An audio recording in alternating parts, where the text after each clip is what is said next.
Од печатницата Киро Дандаров во Битола утрово почна дистрибуцијата на доверливиот материјал до општинските изборни комисии за гласањето на локалните избори што ќе се одржат во недела. Партиите и кандидатите уште денес и утре на средби со граѓаните ќе се обидат да им кажат тоа што пропуштиле во изминатите 20 на дена. Утре на полноќ кампањата ќе се смири, барем во јавноста. Гласачите во изборен молко 24 часа ќе можат на мир да одлучат на кого ќе го дадат својот глас. Денеска во изборната хроника на Прва Скопска телевизија ќе ги погледнете интервјуата со кандидатите за градоначалници за Скопје на Левица Амар Мециновиќ и на СДСМ Каја Шукова.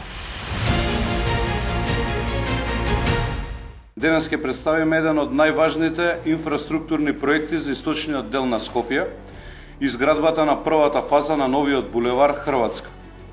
Проектот кој ќе ја промени сообраќајната слика на овој дел од градот и ќе донесе големо олеснување за илјадници граѓани.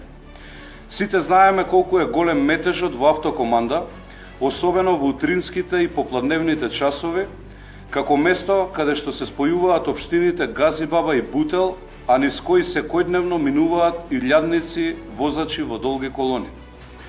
Токму тој проблем го решаваме со овој проект и воспоставуваме стратешко поврзување помеѓу Газибаба, Бутел и Чаир, како дел од внатрешната обиколница на Скопје.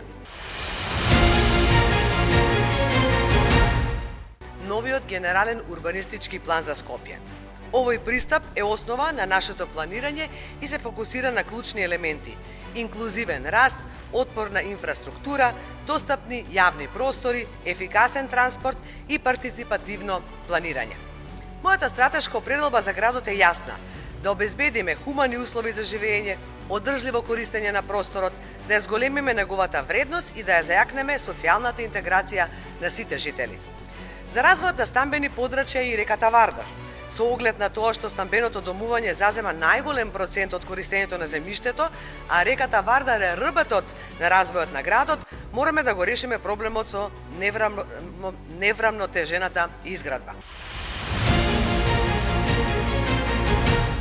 Па да ја мразевме рекава, мислам дека ќе беше во подобра состојба. Ова е жив очај, а ние као го сакаме Вардар. Со години седи вака, со децении е прљаво и мора конечно да се исчисти реката и да се изгради прочистителната станица за сите отпадни води. Па да го мразевме камени мост ќе беше во подобра состојба. Она кој е символ на централното градско подрачје, она кој го ставаме на разгледници, е оставено на заборав. И токму како што градот се грижи за своите символи, така се грижи и за своите граѓани.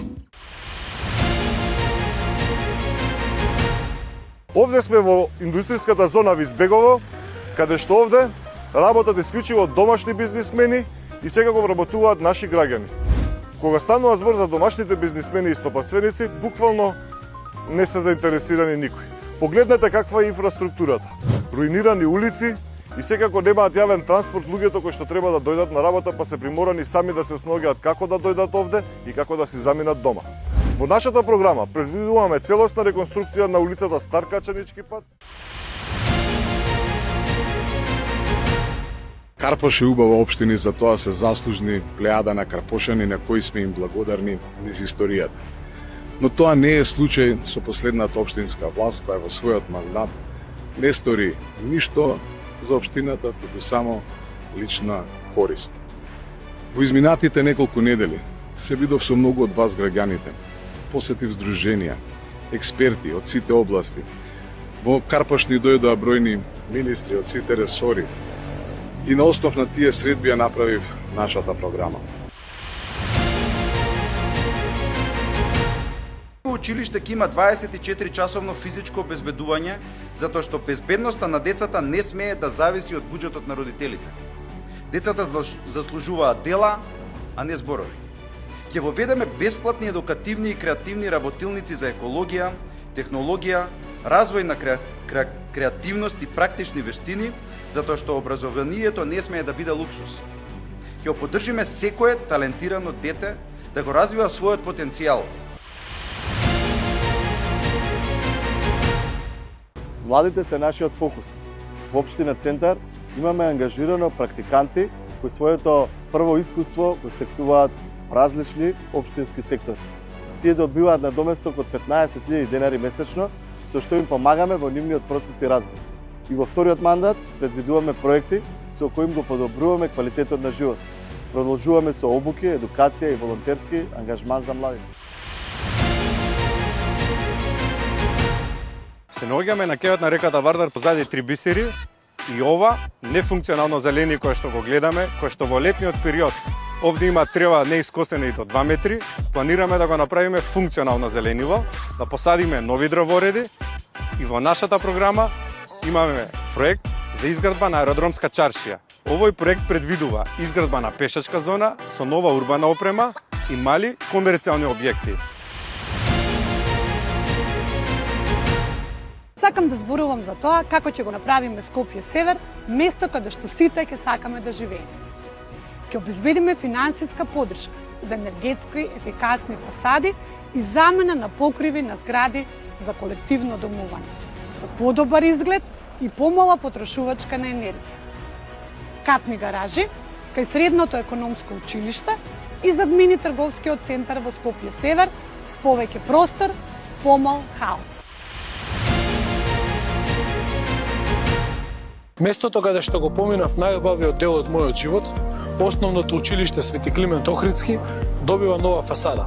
Овој проект е во вредност од 11 милиони денари. Образованието останува да биде мој врвен приоритет. Нека е Идлија. Под превезот населба за млади брачни двојки во плановите на Стојковски се крие уште една нова бетонизација, овој пат тука, на ридот во Ново село, веднаш до црквата Свети Архангел Гаврил. Имено, токму на оваа парцела и на оваа локација, за која се најавува продажба на државно земјиште по претходна урбанизација, со нива се стекнал и инвеститорот Селмани, кој ги поседува маркиците за изградба на највисоките згради во Ѓорче Петров. Предлагаме нов пристап, каде ЧАИР преку европските фонди ќе аплицира за проекти и иницијативи кои носат повеќе инвестиции, нови работни места и поквалитетни услуги за граѓаните. Нашите приоритети за ЧАИР се јасни: енергија и енергетска ефикасност, зелена транзиција и управување со отпадот, дигитализација и информатички технологии, иновации и научно-истражувачка дејност. Веќе преземаме конкретни чекори. Во општината формираме работни групи специализирани за европски фондови. На локацијата каде што е школото Васил Главинов и градинката Снежана. Тоа е локација од околу 40.000 метри квадратни. Таму покрај подземниот двоспратен паркинг за 1000 паркинг места. Градиме нов објект на училиште основно, нова градинка и се разбира дури над нив. Архитектите кои што се ангажираа за да го направат ЧАИР достоинствен. Предвидува и место за зелени лој можност за рекреација на децата.